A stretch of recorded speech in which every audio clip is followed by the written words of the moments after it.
Hello there and welcome back. So in this video I'm going to share with you some useful resources about fonts. Now in most cases when you are starting your project you first want to choose the actual font that you are going to use throughout the whole design project. And in that case, of course, you need to find a good resource to actually see what kind of font will look like good in your specific use case. So for me personally, there is only one resource for that case, and that is the actual Google Fonts website.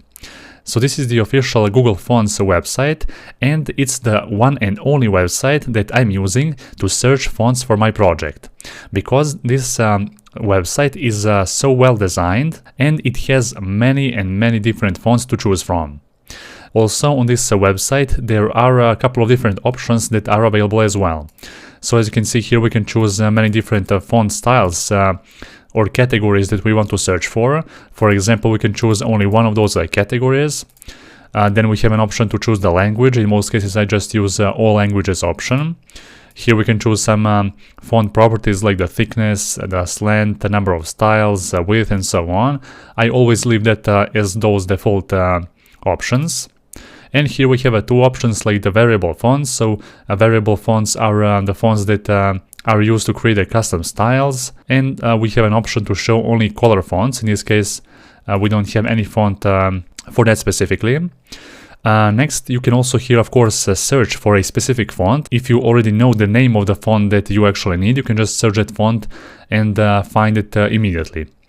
Next, here we have an option to actually type our own sentence or word in order to see the previews of all those fonts on this website.